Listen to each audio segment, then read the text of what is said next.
ॐ नारायणं नमस्कृत्य नरं चैव नरोत्तमं देवीं सरस्वतीं व्यासं ततो जयमुदीरयेत्। ॐ शङ्कया भक्षिता सर्वं त्रैलोक्यं सचराचरं यया भक्षिता सा शङ्का तस्यै श्रीमा आशुतोषांवर्यै नमः। तस्यै श्रीमा आशुतोषांवर्यै नमः। तस्यै श्री माँ आशुतोषांवर्यै नमः। बोले सद्गुरुदेव भगवान की जय, सच्चे दरबार की जय, सर्वश्री आशुतोष भगवान की जय, माँ आशुतोषांबरी जी की जय, सर्वश्री बाबा आशुतोषांबर महाराज जी की जय। आदरणीय भगवत प्रेमियों, सर्वप्रथम आपको देव दिवाली की हार्दिक शुभकामनाएं। आप आनंद में रहें, मंगलमय कल्याणमय आपका जीवन हो।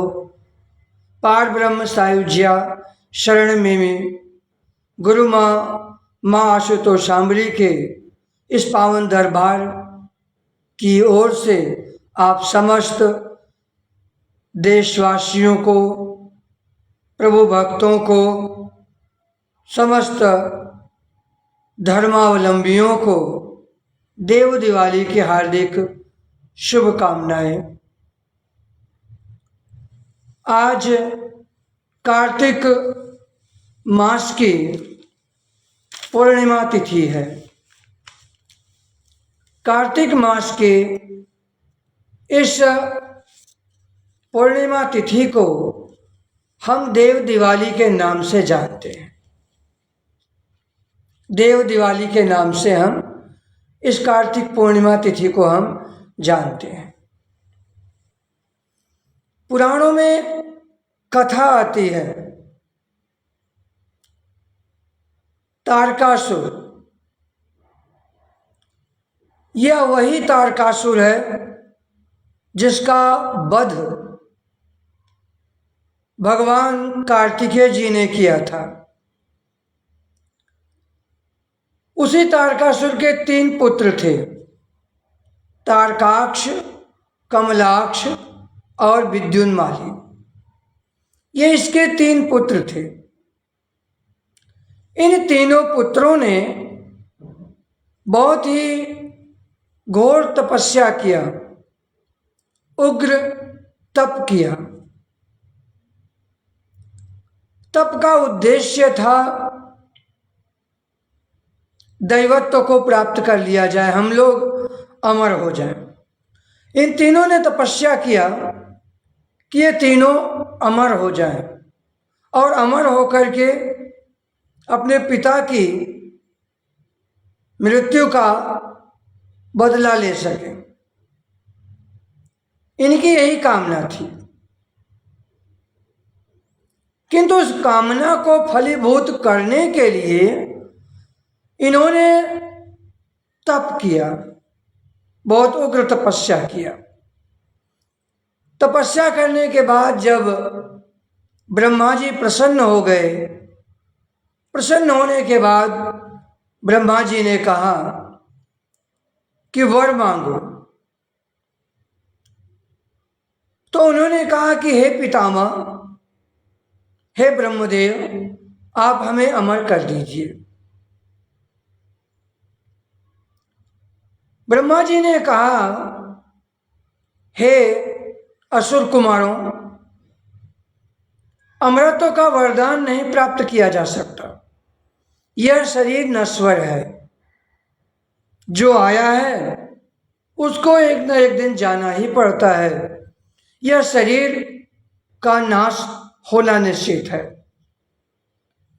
और इस शरीर के नाश के साथ साथ जो तुम्हारा यह अभिमान है, जो गर्व है, ये भी नष्ट हो जाएगा। इसलिए कोई ऐसा वरदान मांगो जो तुम्हारे कार्य आ सके, जिसको तुम जो है कि सदुपयोग के मार्ग पर, सन्मार्ग पर तुम लगा सको, तुम्हारे किसी काम आ सके। इन तीनों ने बहुत सोच विचार कर ब्रह्मा जी से कहा कि हे ब्रह्मदेव, आप हमारे लिए आकाश, पाताल और पृथ्वी पर तीन ऐसे नगर बना दीजिए, जो नगर एक तो सोने का हो, एक चांदी का हो और एक लोहे का हो। ये जो तीनों नगर हैं, ये तीनों नगरों में हम राज्य करेंगे, हमारा शासन रहेगा, और हम जो है कि हजारों हजार साल तक अपने नगर में हम भ्रमण करते हुए इसमें हम जीवित रहेंगे। हमारी मृत्यु तब हो जब कोई देवी या देवता हमारे तीनों पुरों को एक साथ भेदने की क्षमता रखता हो। देखिए कितनी चतुराई के साथ वरदान मांगा है कि एक नगर उनका आकाश में विचरण करता रहेगा और दूसरा पाताल में, तीसरा पृथ्वी लोक पर। ये तीनों का कोई मेल नहीं है, ये तीनों एक रेखा में, एक सीध में कभी आ ही नहीं सकते हैं। जब ये तीनों एक सीध में आएंगे ही नहीं तो इनका वध हो ही नहीं सकता है, इनका अंत नहीं हो सकता। यही सोचकर उन तीनों ने यह वरदान मांगा और वरदान मांगकर अत्यंत प्रसन्न हो गए। उनको लगा कि शायद हमने ब्रह्मा जी को मूर्ख बना दिया है, और ऐसा होता है। बुद्धिजीवी मनुष्य भी यही सोचता है कि शायद हम ईश्वर से, परमात्मा से बहुत ज़्यादा बुद्धिमान है, हमारे पास ज़्यादा समझ है। जबकि हमारे संतों ने, महापुरुषों ने सदैव एक बात कहा कि व्यक्ति का नाश होता है जब, तो उसकी बुद्धि भी उसी समय नष्ट हो जाती है। केवल उस व्यक्ति के कर्म संस्कार जो फलस्वरूप उसके सूक्ष्म शरीर के साथ अन्य शरीर में लेकर के जाते हैं, और उसी के अनुसार वह अपना जीवन निर्वाह करता है, जीवन का वह भुगतान करता है। यह परम सत्य है। लेकिन एक बात और हम यहां कहना चाहेंगे कि ज्ञान और संस्कार ये दोनों अलग अलग चीजें हैं। ज्ञान किसी के पास बहुत ज्यादा हो सकता है। रावण था, रावण के पास 4 वेद, 6 शास्त्रों का ज्ञान था। उसके पास 10 मुख थे। अपने आप को बहुत बलशाली, बहुत बुद्धिमान, तीनों लोकों पर अपने आप को विजेता मानता था। उसको लगता था कि शायद हमारे जैसा कोई ऐसा हुआ नहीं, और उसको अभिमान इस बात का भी था कि मैंने स्वयं युद्ध में देवादिदेव महादेव को प्रसन्न किया है, उन्हें भी मैंने युद्ध में संतुष्ट किया है, सो मुझे भय किस चीज का। इसी चीज का उसे अहंकार भी था। लेकिन था तो बुद्धि के द्वारा सब कुछ ना। उसके पास बुद्धि थी, बुद्धि के कौशल और बुद्धि की चतुराई के द्वारा ज्ञान था। जिसके पास बौद्धिक कौशल होगा, बुद्धि का ज्ञान जिसके पास जितना अधिक होगा, वह व्यक्ति अपने आप को उतना ही अधिक तार्किक, अपने आप को बहुत प्रकांड विद्वान, बुद्धिमान, ज्ञानवान समझता है। जबकि हमारे शास्त्रों में, ग्रंथों में महापुरुषों ने बुद्धि को जड़ बताया है। उन्होंने कहा बुद्धि क्या है? बुद्धि जड़ है। गो गोचर जहाँ लग मन जाई, सो सब माया जाने हो भाई। माया का मतलब होता है जिसका अस्तित्व तो नहीं है, जो नश्वर है, जो आज है कल समाप्त हो जाएगा। उसी के बारे में गोस्वामी तुलसीदास जी लिख रहे हैं। अगर प्रशंसा की गई है तो विवेक की गई है, बुद्धि की नहीं।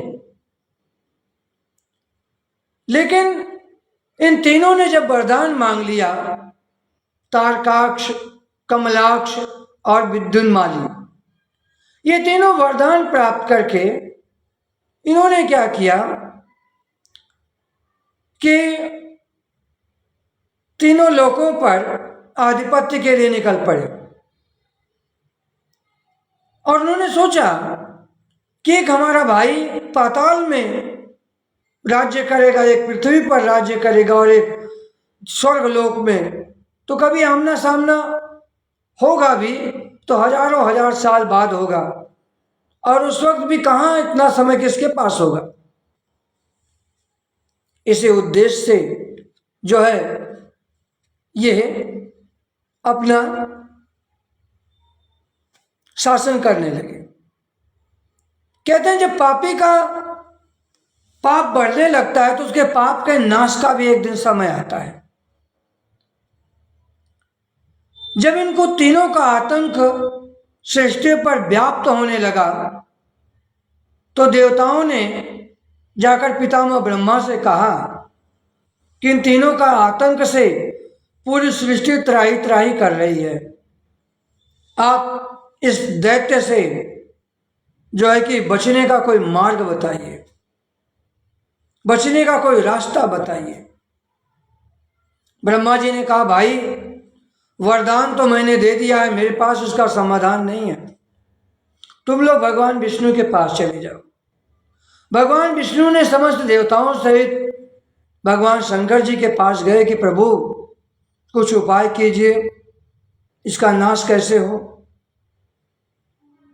कहते हैं कि भगवान शंकर जी ने कहा कि हे देवताओं, इनके नाश करने के लिए जो है कि एक ऐसा रथ चाहिए जिस रथ में सूर्य और चंद्र, जिस रथ के पहिए होंगे।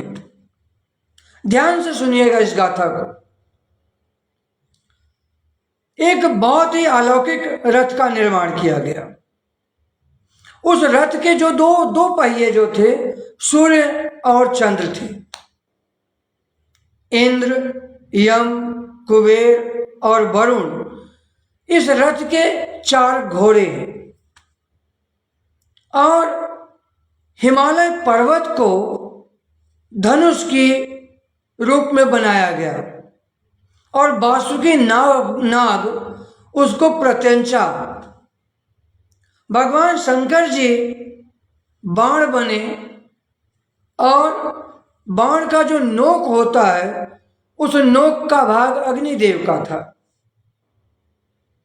उसके बाद जो है भगवान शिव शंकर जी उस रथ पर आरूढ़ हुए और उस रथ की भयावहता के कारण, व्यापकता के कारण भगवान शंकर जी उन्होंने क्या किया, उन तीनों पुरों को एक सीध में ला दिए और लाने के बाद उन्होंने वासुकी नाग रूपी प्रत्यंचा पर बाण चढ़ाया और चढ़ाकर उन्होंने क्या किया, उन तीनों पुरों को एक साथ भेज दिया। ये तीनों पुर उसी समय नष्ट हो गए।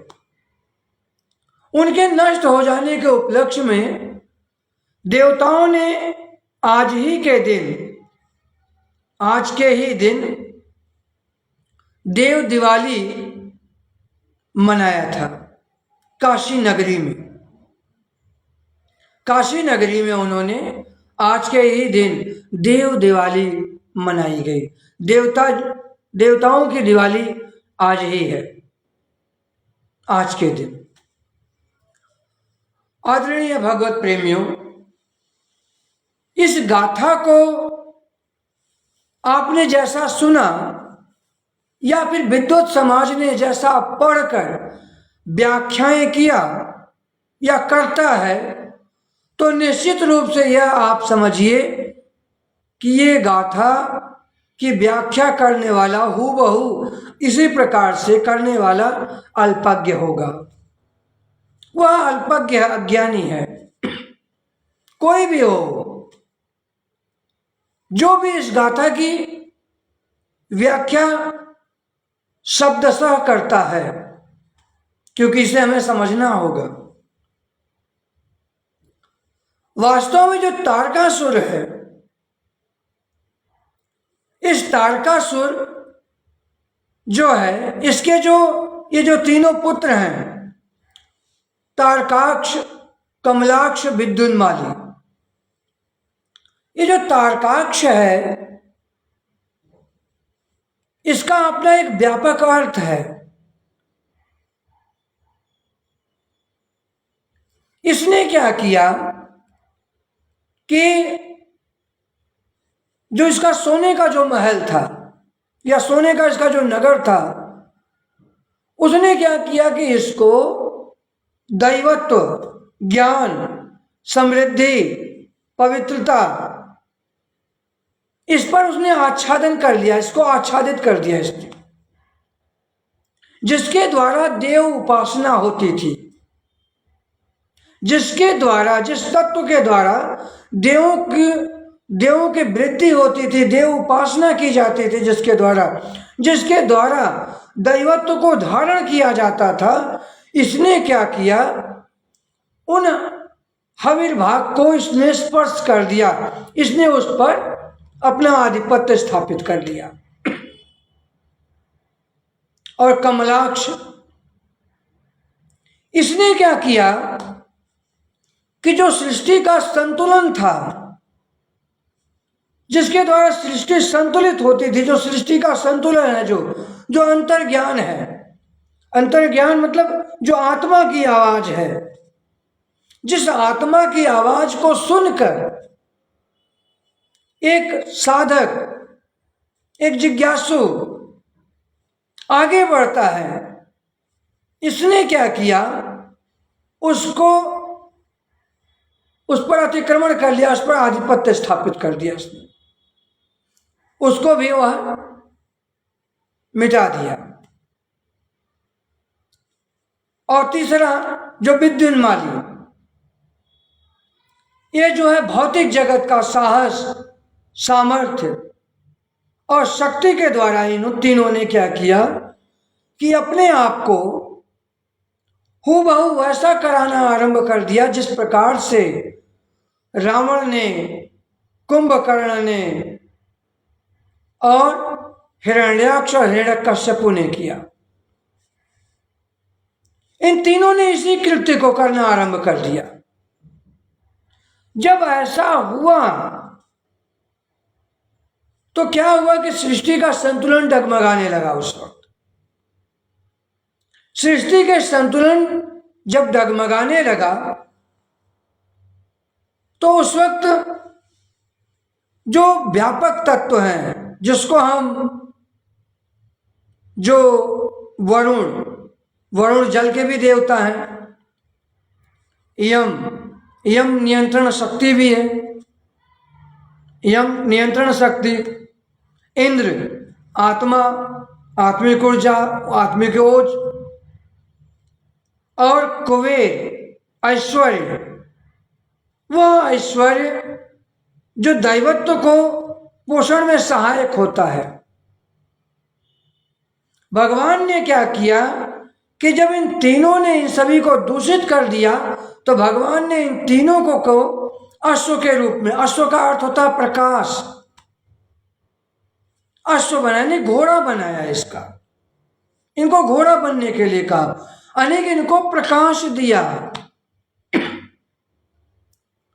इनको पुनः इनकी स्थिति में वापस ले आए, वापस लौटाया।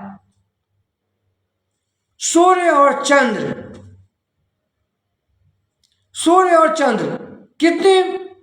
कितना व्यापक और भयावह लगेगा इस सुन करके कि वो रथ कितना बड़ा होगा, जिस रथ के पहिए बनेंगे सूर्य और चंद्र।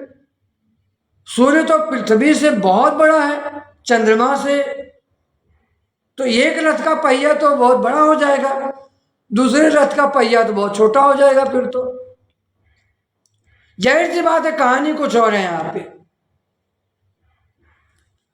अर्थात कहने का मतलब यहां पर यह है कि जो सृष्टि में जो संतुलित शक्ति है, जो दो धाराएं हैं, दो प्रवाह है, जिसको हम ईड़ा और पिंगला के नाम से भी जानते हैं, उसी को सूर्य और चंद्र भी कहा गया है।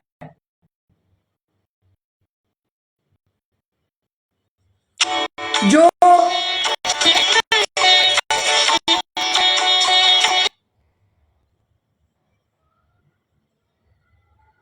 जो ईड़ा और पिंगला जिसको हम कह रहे हैं, उसी को सूर्य और चंद्र भी कहा गया है। इस शरीर में, हमारा ये जो शरीर है, इस शरीर में भी दो प्रवाह हैं, ईड़ा और पिंगला। ईड़ा जो है हमारे बाएं नासारंध्र से, और पिंगला जो है दाएं नासारंध्र से चलती है। ये दो धाराएं हैं, ये जीवन की ये दो धाराएं हैं। इसी प्रकार से सूर्य और चंद्र समस्त सृष्टि की दो धाराएं हैं।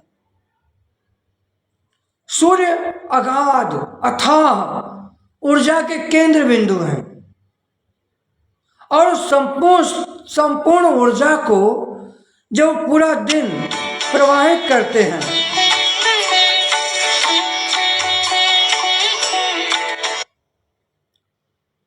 समग्र दिन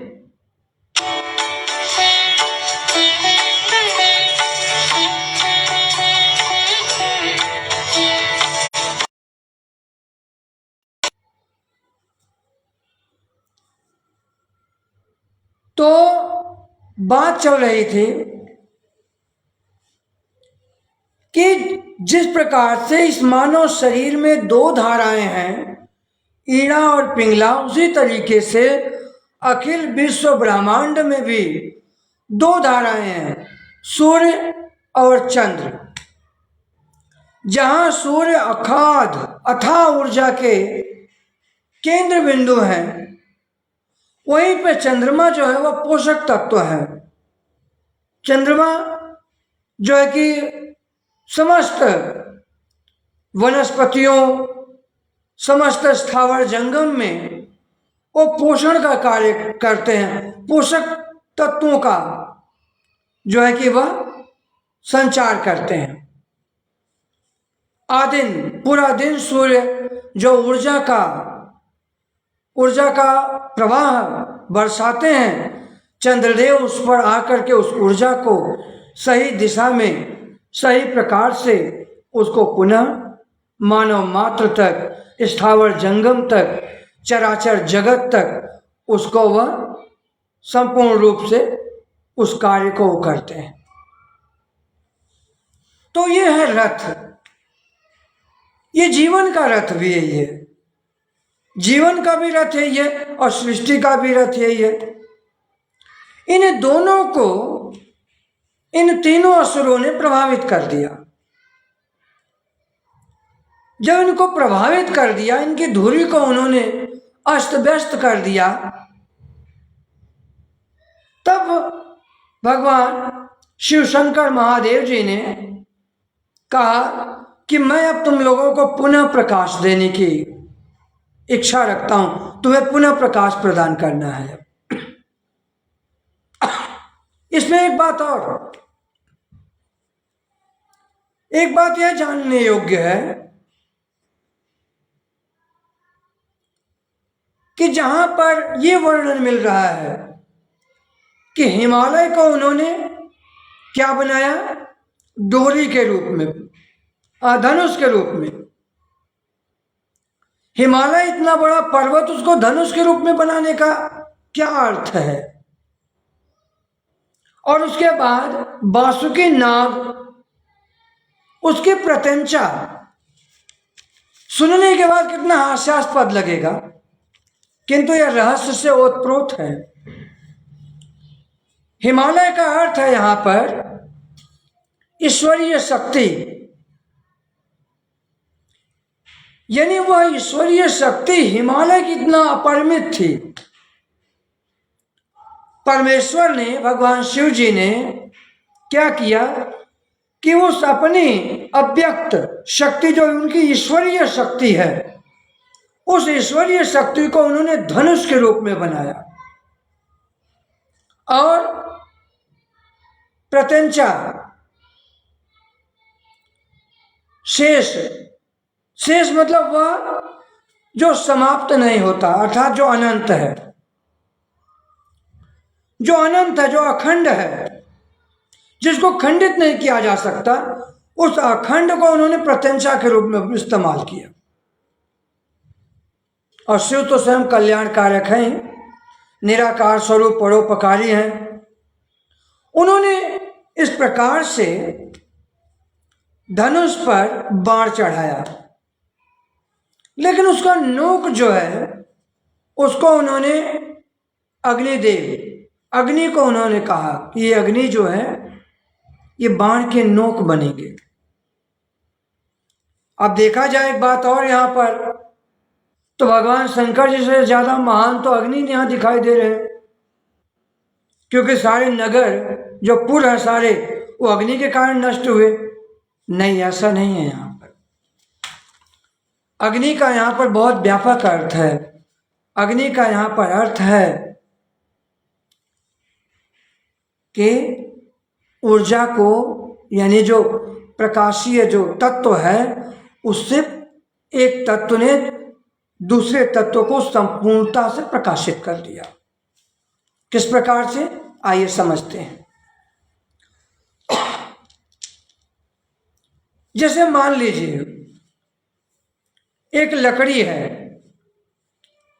उस लकड़ी में भी आग है, लकड़ी में भी आग है, किंतु उस लकड़ी वाली जो आग है वह सुप्त है, वो प्रकट नहीं है, अप्रकट है। उस अप्रकट अग्नि को प्रकट करने के लिए हमें प्रकट, जहां जलती हुई लकड़ी हो उसमें उसको ले जाकर के हमें क्या करना है, उसमें डाल देना है। उसमें धीरे धीरे वो लकड़ी भी जलना शुरू हो जाएगी। जब जलने आरंभ करेगी तो अपना स्थूल भाग जो है, जो आसार है, वो उसका त्याग कर देगी और सार को ग्रहण कर लेगी। इसी प्रकार से जब जब सृष्टि में आसुरी शक्तियों ने, आसुरी शक्ति अज्ञान, अंधकार, भय, वैमनस्य, काम, क्रोध, लोभ, मोह, अहंकार, ईर्ष्या, द्वेष, ये जो सारी नकारात्मक चीजें हैं, जो नकारा चीजें हैं, ये सारी की सारी चीजें क्या होती हैं कि ये समाज में जब व्याप्त होने लग जाती हैं, जब इनकी विषाक्तता, इनकी विषमता जब फैलने लग जाती है, तो वहां पर जो दैवीय शक्तियां होती हैं, जो दैवत्व होता है, वह निस्तेज होने लग जाता है, वो प्रकाशहीन होने लग जाता है। जैसे आज वर्तमान जगत में अगर देखा जाए तो वर्तमान जगत की तो बड़ी विचित्र कहानी है। ज्ञानियों की कोई कमी नहीं है आज हमारे देश में। चारों तरफ ज्ञानी लोग हैं, हर तरफ, किसी भी क्षेत्र में आप चले जाइए, चाहे वो शिक्षा का क्षेत्र हो, राजनैतिक क्षेत्र हो, आध्यात्मिक क्षेत्र हो, कोई सा भी क्षेत्र हो, शिक्षा की कोई कमी नहीं है, किंतु संस्कार की बहुत ज्यादा कमी है। संस्कार की बहुत बड़ी कमी है, शिक्षा की कोई कमी नहीं है। आज जो ये शिक्षा है, ये संस्कारहीन शिक्षा है। एक व्यक्ति अपनी आयु से बड़े व्यक्ति से भी उम्मीद रखता हो मेरा सम्मान करे, लेकिन वो खुद कैसा है वो स्वयं को देखना नहीं पसंद करता। अगर एक जूनियर व्यक्ति एक सीनियर के आगे जब जाता है तो वह अपने अनुसार हाय हेलो नमस्ते, इससे ज्यादा वो कुछ नहीं करता है। लगभग प्रणाम करने की तो संस्कार ही खत्म हो गए हैं, लेकिन बदले में खुद बहुत ज्यादा रिस्पेक्ट चाहता है और चाहता है कि हमारी इज्जत होनी चाहिए। यदि कोई बड़ा व्यक्ति, कोई सीनियर व्यक्ति किसी जूनियर व्यक्ति से कहे आप यहां से उठ जाइए या आप ऐसा मत करिए, तो कहेगा क्यों, किस लिए, क्या हुआ, ऐसा मैंने क्या किया। इसको क्या कहेंगे? इसको कहेंगे संस्कार की कमी है।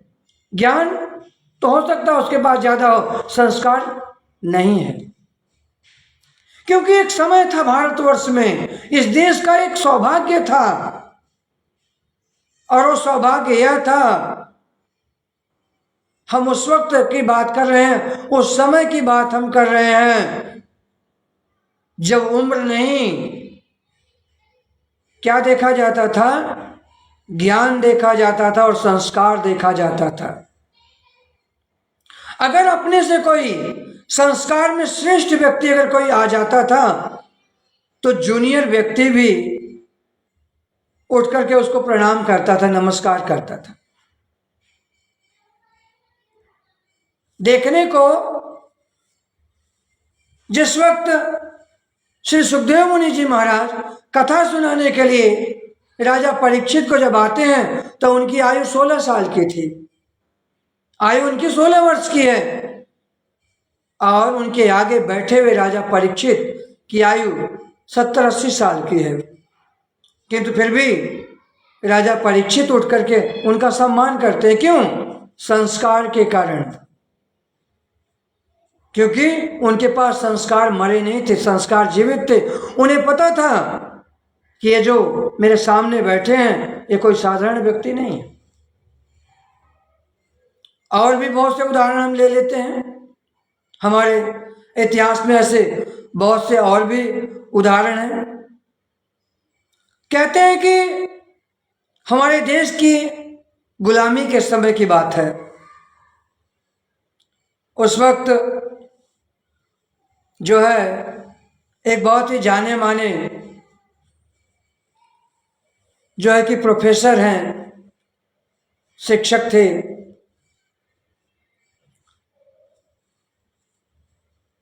जिनका नाम था किसान दास जी। जब वो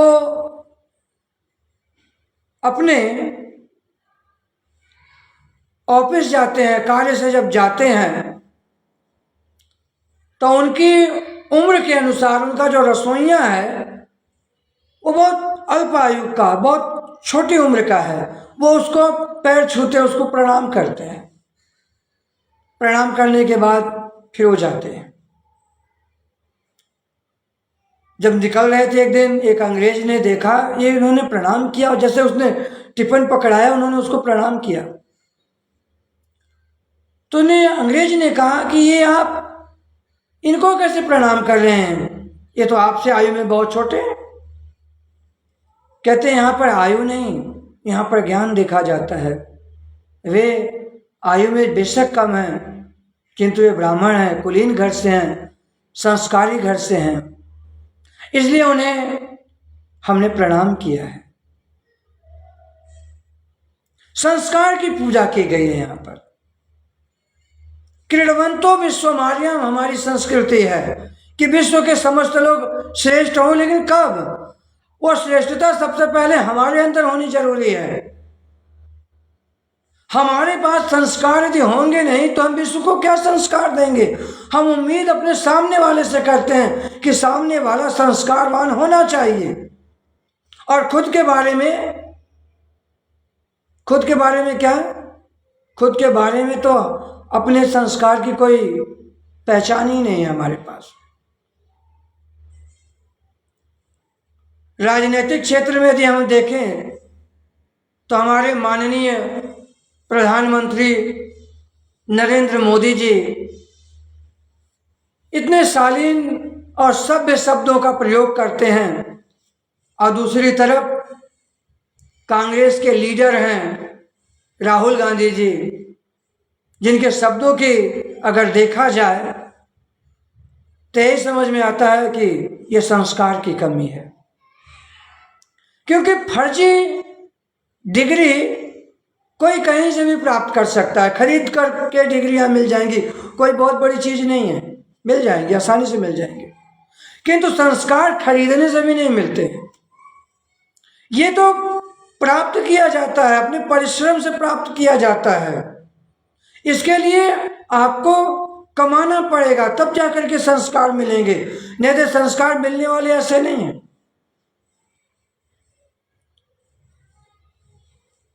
जिस वक्त महाभारत का युद्ध आरंभ होने जा रहा था, अर्जुन ने भी यही बात कहा था, क्योंकि अर्जुन के पास संस्कार है। वहां संस्कारवान अर्जुन ने ही ये बात कहा, और ये अर्जुन ही कह सकते थे ये बात कि हे केशव, सामने मेरे आचार्य द्रोण, पितामह भीष्म, गुरु कृपाचार्य हैं, मैं उनके ऊपर बाण नहीं चला सकता। ये अर्जुन के संस्कार ही तो थे, ये अर्जुन के संस्कार हैं। अर्जुन ने कहा मैं उनके ऊपर बाण नहीं चला सकता, उनकी तो वाणी से भी उनका अनादर नहीं करना चाहिए, फिर हम बाण कैसे चला सकते हैं उनके ऊपर। ये बात सुनकर भगवान कृष्ण ने वहां पर अर्जुन को स्पष्ट किया। भगवान ने कहा अर्जुन ठीक है, ये संस्कारवान होना चाहिए, संस्कार तुम्हारे ठीक हैं, लेकिन सामने जो खड़ा है उसके संस्कार ठीक नहीं है, क्योंकि वह अधर्म के पक्ष में है।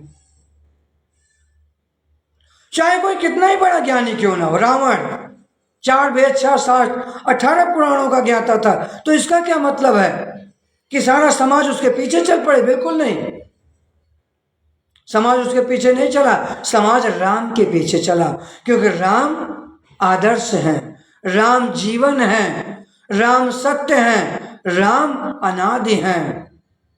गुरु वशिष्ठ जी के संस्कारों से ओत प्रोत हैं राम, इसलिए संसार राम के पीछे चला। संस्कारहीन रावण के पीछे यह संसार नहीं चला। संस्कारवान भगवान कृष्ण के पीछे यह संसार चला। कंस संस्कारहीन, उसके पीछे कभी संसार नहीं चला। क्यों? क्योंकि ज्ञान से ज्यादा संस्कार की पूजा की जाती है, संस्कार की बहुलता है, संस्कार की ही मान्यता है। इसलिए भगवत प्रेमियों, भगवत श्रद्धालुओं, एक बात समझना होगा कि सृष्टि में व्यापक जो ये घोर कालिमा है, जो अज्ञान अंधकार है, जो पाप है, ये कैसे व्याप्त होता है, आज हम इस पर बात करेंगे। संसार में 33 तत्व हैं, जिन्हें हम एलिमेंट्स कहते हैं, 33 तत्व, जिन्हें हम 33 कोटि के देवी देवता कहते हैं, मतलब 33 प्रकार के। ये जो 33 प्रकार के जो देवी देवता हैं, ये जब प्रभावहीन होने लग जाते हैं, एक समय पर ये भी प्रभावहीन होने लग जाते हैं, तो जब ये प्रभावहीन होने लग जाते हैं तो इनके गर्भ से तारकासुर, तारकाक्ष, कमलाक्ष, विद्युन्माली, इस प्रकार के असुरों का, अनैतिकता का, अराजकता का, द्वेष का, दुर्भावनाओं का इनका जन्म हो जाता है। जब इनका जन्म हो जाता है तो इनके जन्म का नाश कैसे हो? क्योंकि कालिमा को खत्म करना ही पड़ेगा। कालिमा को खत्म करने के लिए जो आता है वह क्या करता है कि वो पुनः इन्हें प्रकाश प्रदान करता है, पुनः प्रकाश प्रदान करता है। जैसे आज वर्तमान में हमारी गुरु माँ माँ सुतो शांभरी। हमारी गुरु माँ सुतो शांभरी जो हैं, उन्होंने इसी कार्य को किया। किस प्रकार से, आइए हम समझते हैं। सृष्टि की भयावहता जब व्याप्त हो गई, जिसके बारे में बहुत से भविष्यवक्ताओं ने भविष्यवाणियां की है, बहुत सारे भविष्यवक्ताओं ने बहुत कुछ कहा है। यहाँ तक कि माया सभ्यता वालों ने तो कहा कैलेंडर ही आ गए, 2012 के बाद का कैलेंडर ही नहीं है, खत्म है। उनके अनुसार सृष्टि खत्म है, माया सभ्यता वालों के अनुसार।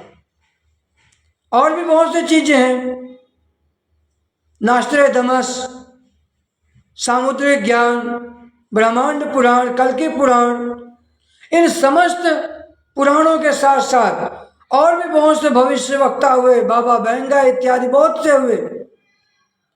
उन लोगों ने यहां तक कह दिया कि सृष्टि खत्म है, सृष्टि नष्ट हो जाएगी, सृष्टि का जो प्रकाश है वो समाप्त है, इत्यादि इत्यादि। बहुत से लोगों ने बहुत कुछ कहा। ये बातें उन लोगों ने कहा जिनके पास ज्ञान नहीं था। ये बातें उन लोगों ने कहा जो ब्रह्मज्ञानी नहीं थे। बाबा बैंगा हो गए, नास्ट्रेडमस हो गए, सामुद्रिक ज्ञान वाले हो गए। सामुद्रिक ज्ञान वालों के साथ साथ और भी बहुत सी भविष्यवाणियां हैं। इनके अनुसार क्या है कि सृष्टि खत्म है, सृष्टि नहीं है आगे की। किंतु हमारे और भी भविष्य वक्ता हुए हैं, उन्होंने भी कहा है, जैसे पंडित गोपीनाथ कविराज। पंडित गोपीनाथ कविराज अपनी पुस्तिका में लिखते हैं कि सृष्टि खत्म नहीं होगी, सृष्टि संपूर्ण प्रकाश को प्राप्त होगी और संपूर्ण प्रकाश को प्राप्त कराने वाली आएगी। वाले का नाम नहीं लिया उन्होंने। उन्होंने कहा सृष्टि संपूर्ण होगी। अब तक अवतार आए हैं, अवतारी महापुरुष आए हैं और महाअवतार भी आए हैं, किंतु संपूर्ण प्रकाश नहीं हुआ है। इस बार इस घोर कलिकाल में, इस युग में जो है सृष्टि संपूर्ण होगी, सृष्टि संपूर्णता को प्राप्त करेगी, प्रकाश को धारण करेगी सृष्टि। ऐसा उन लोगों ने भविष्यवाणी की है। विवेकानंद जी ने भी ये बात कहा है, ईसा मसीह ने भी ये बात कही है। उन्होंने कहा कि अभी तो मैं आया हूं समझाने, मैं ईश्वर का पुत्र हूं, मैं समझाने आया हूं, अभी मेरे पिता आएंगे। ये उनकी भविष्यवाणियां हैं। कल्कि पुराण के अनुसार, कल्कि पुराण के अनुसार कि एक ऐसे अदम्य साहसी भगवान कल्कि आएंगे जो घोड़े पर बैठ करके, उनके हाथ में तलवार होगी, वो असुरों का नाश करेंगे। यहां पर तलवार ज्ञान का प्रतीक है, तलवार ज्ञान का प्रतीक है, अश्व प्रकाश का प्रतीक है। सीधा सा सिद्धांत है कि चार पदार्थों का ज्ञान, सहज प्रकाश, रूप भगवान, परम प्रकाश का दर्शन, परमात्मा का नाम, अनाद वाणी, अमृत, चार पदार्थों के द्वारा। बहुत व्यापक अर्थ है, इसको समझना होगा। क्यों? क्योंकि जब धूप का तना बिना अंधेरा कठिनाई में फंसा, भागने को न मिली जब राह, तो मनुष्य के भीतर जा छिपा। आज अंधकार, ये जो अंधकासुर है, आज का अंधकासुर, आज का रावण, आज का तारकाक्ष, कमलाक्ष, विद्युन्माली, ये बाहर खोजने पर नहीं मिलेंगे आपको। था वो रावण जो बाहर था, राम आए, आके उन्होंने उसको मार दिया। वो कंस भी बाहर था, वो दुर्योधन दुशासन भी बाहर थे, उन्हें मारा गया। इस घोर कलिकाल के भीतर बहुत बड़ी लीला शुरू हो चुकी है और इस लीला को आपको समझना होगा। इस वक्त का जो असुर है, इस वक्त का जो अंधकासुर है, जो रावण है, वो मानव मनों में जाके समा गया है। वो मानव मन पर ही आच्छादित कर लिया है, उस पर किसी का कोई जोर नहीं चलेगा। है तो भारत में 3.5 लाख रजिस्टर्ड गुरु हैं जी। कोई कथा सुना रहा है, राम कथा सुना रहे हैं, भागवत कथा सुना रहे हैं, देवी भागवत कथा, देवी का जागरण, इतने प्यारे प्यारे सुरीले भजन गा रहे हैं, व्याख्याएं हो रही हैं, किंतु सृष्टि बदलने का नाम नहीं ले रही है। बात फिर से घूम करके वहीं आ गई। अर्जुन ने एक बात कहा था भगवान श्री कृष्ण से। अर्जुन ने कहा कि हे केशव, जब सृष्टि में भयानकता जब व्याप्त हो जाती है, जब वर्ण संकरता जब फैल जाएगी, तो ये जो वर्ण संकरता होती है ना, ये कुलघातियों के नाश का कारण बनता है। वर्ण संकर क्या है, पहले हम समझ लेते हैं। वर्ण संकर का मतलब यह होता है, शंकर मतलब होता है मिलावट, संकर का मतलब होता है मिलावट, वर्णों में मिलावट। जैसे आज जो है बहुत सी मिलावटें आपको देखने को मिलेंगी और बहुत से लोग शादियां भी इसी तरीके की कर रहे हैं। हमारी भारतीय संस्कृति अपने सनातन सिद्धांतों के लिए प्रसिद्ध है। हमारी भारतीय संस्कृति वर्ण का ध्यान करके शादी विवाह करती है, वर्ण संकरता के अनुसार नहीं। अब्दाली आया, उसने क्या किया? उसने वही कर्म किया, वही क्रूरता किया, यहाँ की नारियों को दूषित कर दिया। जब स्त्रियां दूषित हुई, नारियां जब दूषित हुई, तो उन दूषित नारियों के गर्भ से जो जन्म ली संतानें, उनको क्या कहा गया? वो वर्ण संकर ही तो थे। और उन वर्ण संकरों ने क्या किया? जब आगे क्या करेंगे? फिर वही कर्म करेंगे। आज के जो असुर हैं, राक्षस हैं ना, ये लव जिहाद कर रहे हैं और उस लव जिहाद का शिकार हमारी हिंदू धर्म की बच्चियां, हिंदू धर्म की बेटियां हो रही हैं। उन्हें पता ही नहीं है। क्यों? क्योंकि आपने उन्हें संस्कार देते समय आपने कठोरता का बर्ताव नहीं किया। आपने क्या किया? उन्हें ज्ञान तो दिया, शिक्षा तो दिया, संस्कार नहीं दिया। आप यदि संस्कार देते, उनको बताते कि इसका ये प्रभाव है।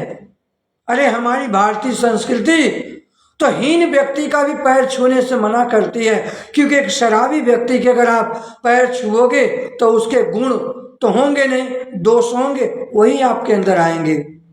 एक मांसाहारी व्यक्ति का संग करोगे तो मांस का ही भक्षण करोगे, एक शराबी व्यक्ति का संग करोगे तो शराब ही पियोगे, एक जुआरी का संग करोगे तो जुआ ही खेलोगे, एक व्यभिचारी के साथ रहोगे तो व्यभिचार ही तो करोगे, एक पापी के साथ रहोगे तो पापी ही करोगे। इसलिए हमारी सनातन संस्कृति सदैव अपने नियमों की पक्की रही। क्रीडवंतो विश्वमार्यम, कि विश्व के समस्त लोग श्रेष्ठ हों और श्रेष्ठता का पालन करना। आनो भद्राह, चारों तरफ से शुभ विचार हमारी तरफ आने दो। शुभ विचारों के संकेत है, शुभता के लिए हमारी संस्कृति प्रसिद्ध है।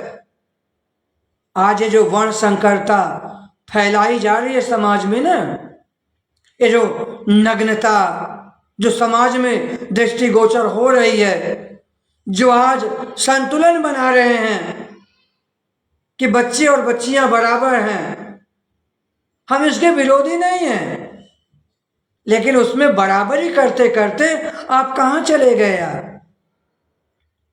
आपकी बराबरी अच्छी बात थी, बराबरी होनी भी चाहिए थी, लेकिन आपकी बराबरी तो किसी और दिशा में चली गई। पता चला कि हमारी बेटियां, हमारी बच्चियां अपने समाज को छोड़कर गैर समाज में चली गई। वहां जाकर के वो शादियां कर रही, वहां जाकर के वो विवाह कर रही। उससे क्या होगा? ये वर्ण संकरता है। वही जो क्रूर राक्षसों ने, जो मुस्लिमों ने, जो जिहादियों वादियों ने जो किया, आज भी तो लव जिहाद के द्वारा यही हो रहा है। यह वर्ण संकरता है, और यह वर्ण संकरता ये रक्त में मिल जाती है, ये खून में उतर जाती है, और उस खून में, रक्त में उतर जाने के कारण इसी रक्त के द्वारा ओज बनेगा, और उस ओज से जो तेज बनेगा, उसी से संतान जो उत्पन्न होगी, वो संतान वैसी ही तो होगी। पापी की संतान पापी ही होती है, धर्मात्मा नहीं होती है, पुण्यात्मा नहीं होती है। इसके साथ एक बात और जुड़ी हुई है। एक घटना हम इतिहास से सुनाना चाहेंगे। कहते हैं कि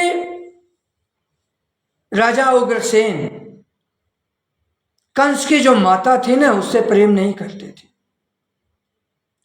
राजा उग्रसेन कंस की माता से प्रेम क्यों नहीं करते थे?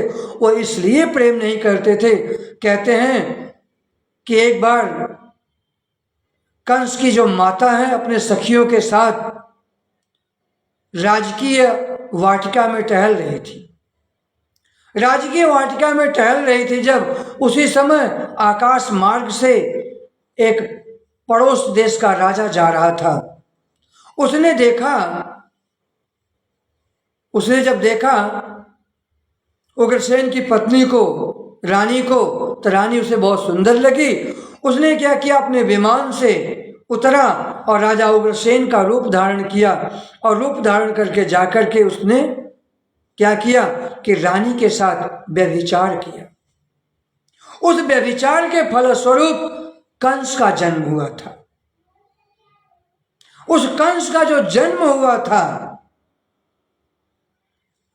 तो उग्रसेन को तो पता था ये मेरी संतान नहीं है, इसीलिए उग्रसेन जो है न तो कंस से प्रेम करते थे और न उसकी माता से, किंतु कंस देखता था। कंस के दिमाग में चलता था कि आखिर मेरी माता के साथ ऐसा दुर्व्यवहार क्यों किया जाता है, मेरी माता ने ऐसा क्या किया है। आदरणीय जनों, वो बच्चे के अंदर पनप रही वो भावना कहां तक पहुंची। वो कंस दुरात्मा, एक राक्षस, वो एक छोटा सा दोस्त तो था उसके अंदर, समय के साथ बड़ा हुआ। उसने पूरा का पूरा मथुरा और समस्त यदुवंशियों को नारकी यातना भोगने पर विवश कर दिया। एक वर्ण संकर था वो तो। इस प्रकार से आज समाज में तमाम ऐसे वर्ण संकरता व्याप्त है। हमारी गुरु मां परम पूजनीय परम वंदनीय मां सुतोषामरी उस वर्ण संकरता को जड़ से खत्म करने का तरीका जानती हैं, और मां ने जानती नहीं है, मां ने दिया है, समाज को दिया है। आज दे करके मां उसकी साधना करवा रही हैं। आज हमारी गुरु मां समाधि में है, समाधि की स्थिति में होते हुए भी हमारी गुरु मां जो है कि क्या करते हैं कि उस स्थिति तक कैसे पहुंचा जाए, उस वर्ण संकरता को किस प्रकार से खत्म किया जाए, मां उस पर काम करने जानते हैं, और मां कार्य कर रही हैं। आदरणीय भगवत जनों, इस कहानी में एक हिस्सा और जुड़ा हुआ है। जब भगवान शंकर जी ने कहा सूर्य और चंद्र इस रथ के पहिए होंगे, तो सूर्य और चंद्र यानी ईड़ा नाड़ी और पिंगला नाड़ी हर मनुष्य के अंदर विद्यमान है। ईड़ा नाड़ी और पिंगला नाड़ी हर मानव के अंदर विद्यमान है। इसी में एक सुषुम्ना भी है, हमारे शरीर के भीतर है। और जो सुषुम्ना है वो मूलाधार से होते हुए ये पृष्ठ भाग से आती है, यहाँ आज्ञा चक्र पर आकर मिलती है। ये बहुत ही ऊर्जावान, प्रकाशवान, महिमावान, इसी जो सुषुम्ना नाड़ी के द्वारा दिग्दिगांत को, सृष्टि चक्र को, युग युगादि को परिवर्तित किया जा सकता है, बदला जाता है। अहल्या ने इस नाड़ी के ज्ञान को जानती थी। गौतम ऋषि की पत्नी अहल्या, उनके पास ज्ञान था, ऋषि पुत्री थी, ज्ञान था। अहल्या ने क्या किया, जब उनके साथ भी ऐसा कार्य हुआ, इस प्रकार का कृत्य जब हुआ, व्यभिचार ऐसा हुआ, तो उनको जब श्राप मिला तो उन्होंने किसी को दोषी नहीं ठहराया, उन्होंने स्वयं को दोषी ठहराया। और स्वयं को दोषी ठहराते हुए जड़ हो जाने का मतलब पत्थर नहीं बनी थी, उन्होंने साधना किया। कितने 22 घंटे साधना करती थी। और साधना के प्रयास के द्वारा सतयुग के बाद जो है द्वापर आना था, किंतु सतयुग के बाद त्रेता आया, द्वापर नहीं आया। पूरा युग ही बदल दिया उन्होंने, पूरा सृष्टि चक्र बदल दिया उन्होंने। ये वो ज्ञान है, उसे ब्रह्म ज्ञान कहते हैं। इस ज्ञान के द्वारा सारे एलिमेंट्स, जो 33 कोटि के जो देवी देवता हैं, जो 33 प्रकार के देवी देवता हैं, माँ ने इन पर कार्य किया। हमारी गुरु माँ ने उन्हें बदलने का, उन्हें प्रकाश देने का तरीका जानती हैं। बाकी आज मैं आप लोगों से बातचीत करते हुए ये बात स्पष्ट रूप से कह सकता हूं कि 3.5 लाख जो रजिस्टर्ड गुरु हैं, किसी में भी ऐसा सामर्थ्य नहीं है, कोई नहीं है ऐसा।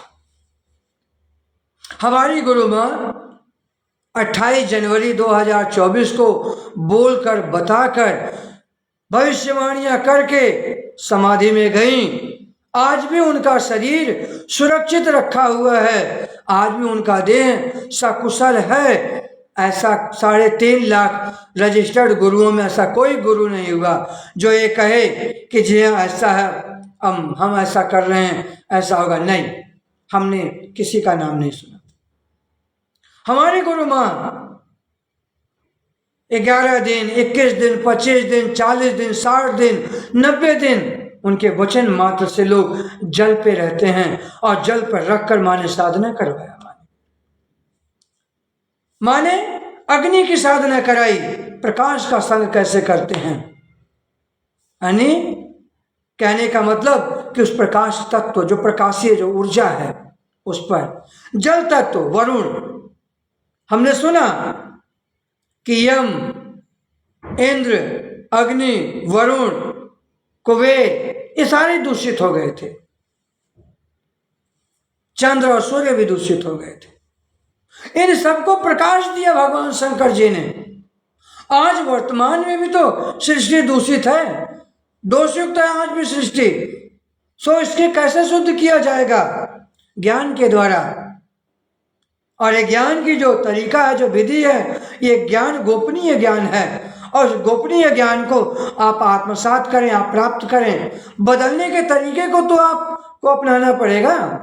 जब आप बदलने के तरीके को आप अपनाएंगे, तब जाकर आप समझ पाएंगे कि आप बदलेंगे कैसे। पूज्य सर्वश्री आशुतोष महाराज जी ने कोई खिलौना नहीं दिया था खेलने के लिए, गुड्डे गुड़ियों का खेल नहीं था। आशुतोष महाराज जी सृष्टि का सृजन करने आए थे। महाराज जी ने ये कहा था, हम नवयुग लाएंगे। महाराज जी ने कहा, मैं विश्व में शांति देने आया हूं। लोगों को क्या लगा, शायद महाराज जी जो है हम लोगों को जो है सायुज्य, मुक्ति, मोक्ष वो दे देंगे। निश्चित रूप से वो देने ही आए हैं, लेकिन सबसे पहले उनकी सृष्टि। जाओगे कहां? जब सारा कुछ दूषित हो गया है, दोषयुक्त हो गया है, तो शुद्ध करने का कोई तरीका तो होना चाहिए। तरीका है, और वो तरीका यह है कि आपके अंतर्घट में जाने की वो विधि। और अंतर्घट में कैसे जाएंगे आप?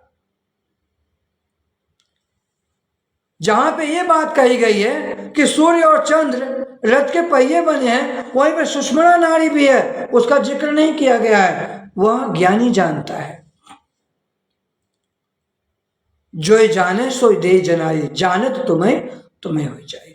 जो जानता वही जना सकता है, और हर कोई नहीं जना सकता, जनाने वाला होना चाहिए।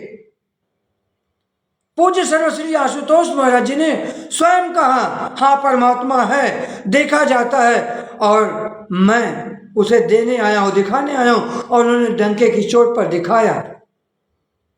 उन्होंने मानने के लिए किसी को नहीं कहा। आज ऐसे बहुत से कथावाचक तथा कथित गुरु कहेंगे राधे राधे जपो, राधा का सिद्धांत अपना लो, जहां हो वहीं मैं मिल जाऊंगा, वहीं प्रकट हो जाऊंगा। नरक में जाएंगे ऐसा करने से। आप कुछ नहीं करने वाले हैं, आपके बस का नहीं है। यदि है तो शास्त्रों की कसौटी पर बात करिए ना। शास्त्रों की जो खरी कसौटी है आप उस पर बात करिए। आप उस पर बात करने को तो तैयार ही नहीं होते हैं। आप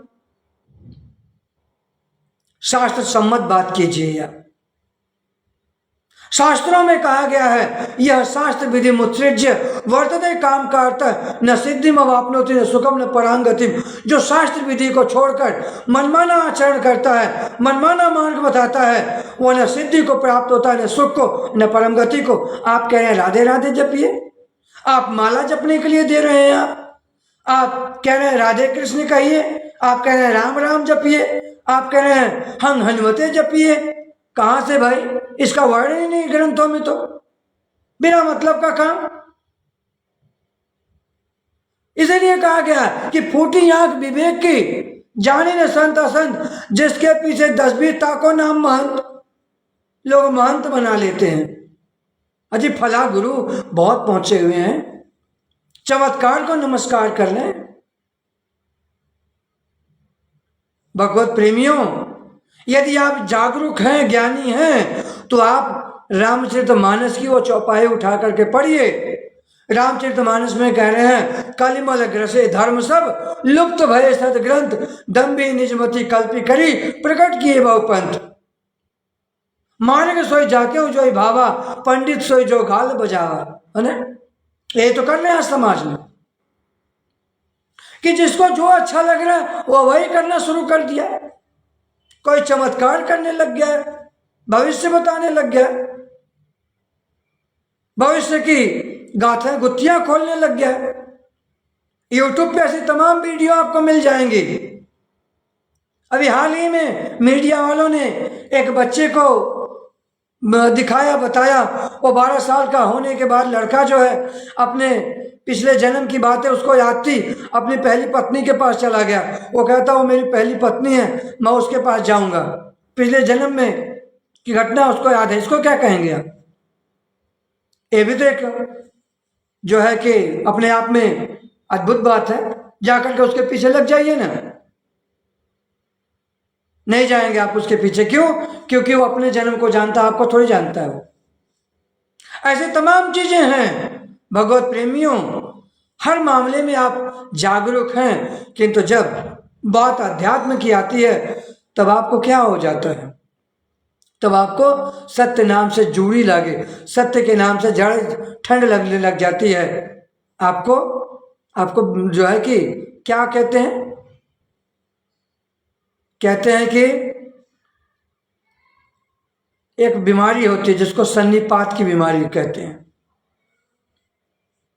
जब ये सन्निपात जब हो जाता है ना, तो सत असत, जाने झूठ न साच, है ना, ये कुछ भी समझ में नहीं आता। फिर व्यक्ति क्या करेगा? फिर ऐसे समय में लकीर का फकीर बन जाएगा फिर वो। इसीलिए गोस्वामी तुलसीदास जी ने सावधान किया। गोस्वामी तुलसीदास जी रामचरितमानस में एक बात कहते हैं, बड़ी सुंदर बात कही उन्होंने। हरित भूमि तृण संकुल समुझ पर नहीं पंथ, जिमी पाखंड वादते लुप्त भय सदग्रंथ। उन्होंने कहा कि जिस प्रकार से जब वर्षा ऋतु जब आती है ना, जब धरती पर बारिश होना शुरू होती है, तो बारिश होने के बाद जब चारों तरफ जलमग्न हो जाता है सब कुछ, जलमग्न हो जाता है। और जलमग्न होने के बाद जब जल कुछ दिन तक तो रहता ही है, 10 दिन, 15 दिन, महीना भर, 2 महीने तक रहता है। उसके बाद क्या होता है, जो सही पगडंडी थी ना, वो पगडंडी लुप्त हो जाती है, गायब हो जाती है, गल जाती है, क्योंकि मिट्टी की होती है ना, वो बह जाती है, मिट जाती है। तो जब पानी जब उतरता है तो लोग एक दूसरा रास्ता बना लेते हैं, नया रास्ता बना लेते हैं फिर, क्योंकि सही रास्ते का पता ही नहीं था। जब सही रास्ता समझ में ही नहीं आया, सही रास्ते का जब पता ही नहीं चला, तो लोगों ने एक नया रास्ता बना लिया। उसी प्रकार से गोस्वामी तुलसीदास जी कहते हैं कि जिस प्रकार से वर्षा ऋतु जब होती है, तो वर्षा ऋतु होने के बाद जो है कि धरती पर वर्षा की बूंदें जब शांत होती हैं तो घास उग जाती है चारों तरफ से। घास ना, हरी हरी घास, चारों तरफ हरियाली हरियाली दिखाई दे। वाह वाह, क्या बात, क्या बात। चारों तरफ की हरियाली को देखकर कौन लुभाता है? गधे। उन्हें बड़ा अच्छा लगता है, बड़े खुश होते हैं वो। लेकिन जो विवेकी होगा ना, जो घोड़ा होगा, वो गधे का काम कभी नहीं करेगा। वो सही चीज को खोजेगा, सही की तलाश करेगा कि सही क्या है। मनमाना मार्ग से चलने का क्या मतलब है? जब चारों तरफ हरियाली हो जाती है तो लोग क्या करते हैं कि नई पगडंडी बना लेते हैं। लेकिन जो ज्ञानी होगा ना, वो सही पगडंडी की खोज करेगा, सही चीज की तलाश करेगा, वो सच के पीछे भागेगा। और जब सही के पीछे चलेगा तब जाकर के आपको सत्य की परख आएगी, सत्य की पहचान आएगी। हमारी गुरु माँ सुतोषाम्बरी यही कहती हैं, मैं सत्य को देने आई हूं, सही चीज को देने आई हूं, बताने आई हूं। सत्य को स्वीकार करो, सत्य को जानो। जब सृष्टि में विषमता व्याप्त होती है, जब सृष्टि में चारों तरफ अज्ञान अंधकार के बादल जब सघन होने लग जाते हैं, तब एक अवतारी शक्ति, अवतारी महापुरुष आते हैं। जब भगवान राम आए तो रावण बाहर था, तो बाहर से उन्होंने धनुष बाण लेकर आए। भगवान कृष्ण आए तो उन्हें उस वक्त भी असुर बाहर ही थे, इसलिए उन्होंने क्या किया? सुदर्शन चक्र लेकर आए। समय के साथ जब असुरता मानव मन पर छा गई, एक घोर कालिमा जब मानव मन पर जब व्याप्त हुई, तो अवतारी महापुरुषों ने अस्त्र शस्त्र नहीं उठाया। उन्होंने क्या किया? ज्ञान के द्वारा। क्योंकि अब किसको मारेंगे? अब तो दूध और पानी एक हो गए हैं ना। तो दूध और पानी जब एक हो जाते हैं तो क्या करना होता है? दूध और पानी जब एक हो जाता है तो हंस की जरूरत पड़ती है। नीर क्षीर विवेके तू बको बका हंसो हंस।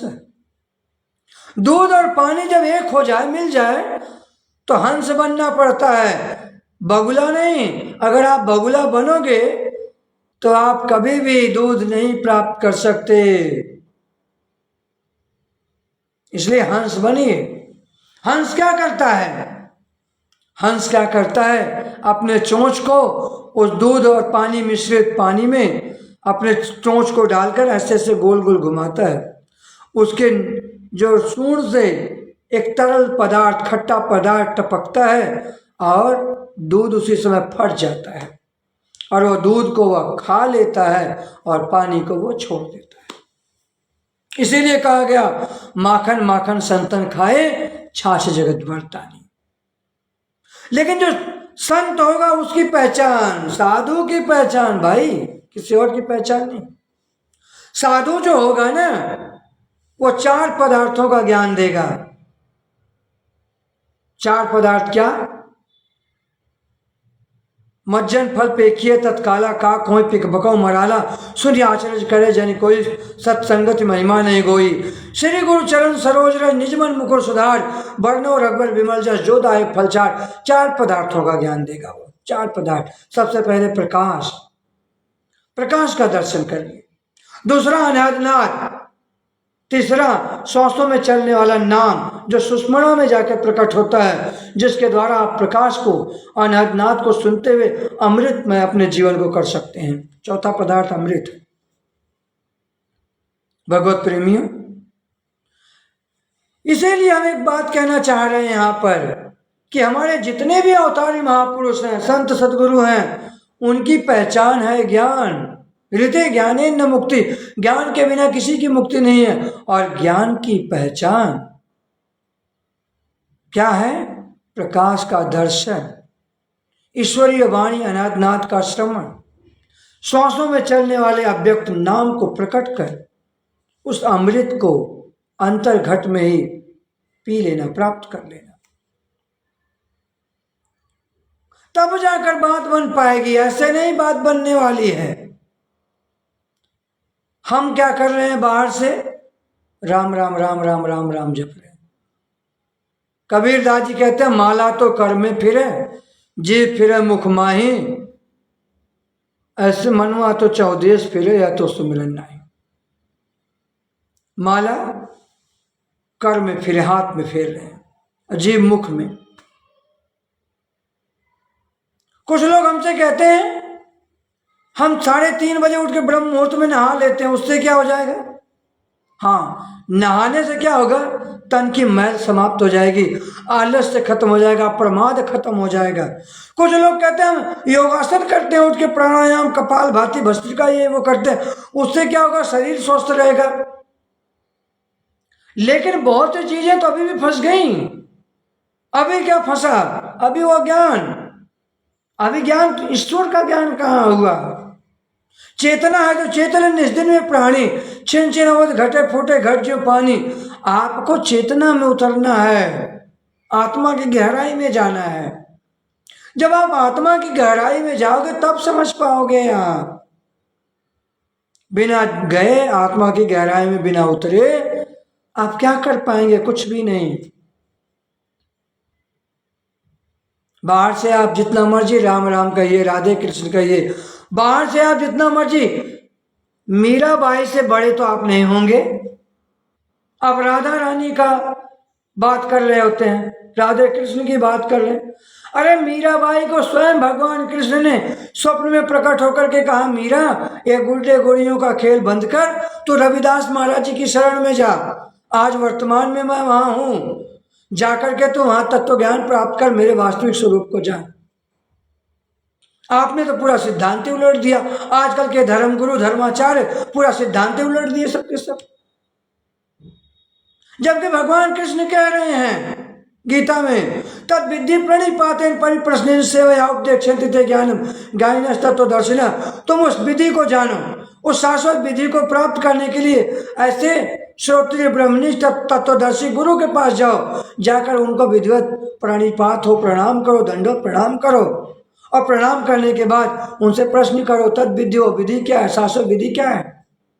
यक्ष ने युधिष्ठिर से पूछा, यक्ष ने कहा कि कपंथा मार्ग क्या है। युधिष्ठिर ने कहा कि श्रुतियों विभिन्ना नेको ऋषिर्य से बचा प्रमाणम धर्म स तत्व निहितम गुहाया महाजनो गतः स पंथा। श्रेष्ठ महापुरुष जिस मार्ग से गए वह एक ही मार्ग है। श्रुति ने बात कहा। इसी बात को यजुर्वेद में कहा गया है। यजुर्वेद में कहा गया है, आदित्य वर्णन तमसा परस्तात् तमेव विदित्वात् मृत्युमेति नान्य पंथा विदिते नाय। न अन्य पंथा, दूसरा कोई मार्ग नहीं है, एक ही मार्ग है। यहां तक श्रीमद् भागवत महापुराण में भी कहा गया है।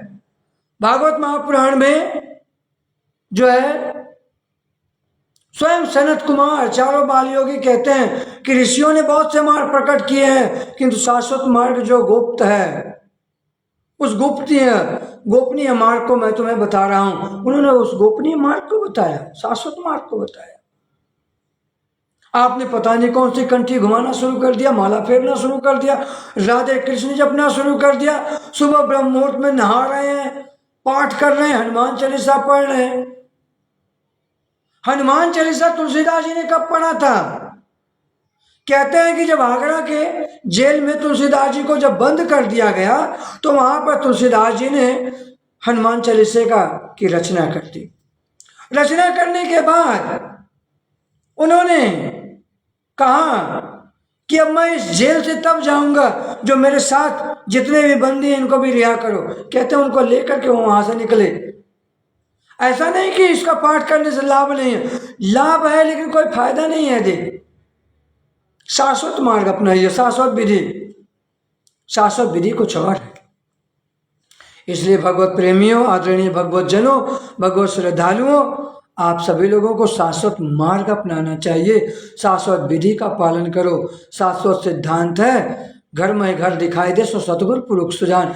जो आपके मस्तिष्क पर हाथ रखकर, जो आपके शाश्वत मार्ग को खोलकर अंतर्घट में परमात्मा के प्रकाश को प्रकट कर दे, वही समय का पूर्ण गुरु है। गोस्वामी तुलसीदास जी कहते हैं, उघरे विमल विलोचन है के मिटे दोष दुख भो रजनी के, सूझे रामचरित मणि मालिक, गुप्त प्रकट जहाँ जो जय खानिक। और गोपनीय मार्ग को जो प्रकट कर दे उसकी बात कर रहे हैं। इसी बात को भागवत जी में कहा गया है, विद्यते हृदय ग्रंथे छिद्यन्ते सर्व संशया, क्षीयन्ते चास्य कर्माणि तस्मिन् दृष्टि परावरे।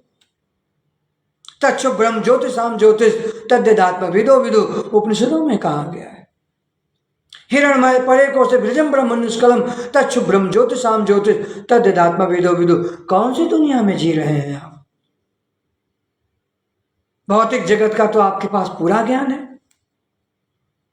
आपने गुमराह किया है समाज को, आप दंड के पात्र हैं। लेकिन जो गुमराह हो रहा है समाज, उसको जागृत करना मेरा नैतिक कर्तव्य है। इसलिए जागरूकता के साथ यह मैंने संदेश दिया आज आप लोगों को। इसीलिए हे भगवत प्रेमियों, भगवत श्रद्धालुओं, आप सब लोग उस शाश्वत मार्ग को अपनाइए, शाश्वत विधि को अपनाइए जो शाश्वत सिद्धांत है। इसी के साथ ही हम अपनी वाणी को यहीं विराम देंगे। बोले सर्वश्री आशुतोष भगवान की जय, माँ आशुतोष शामरे जी की जय, बाबा जी महाराज जी की जय, सच्चे दरबार की जय। ओम शांति शांति।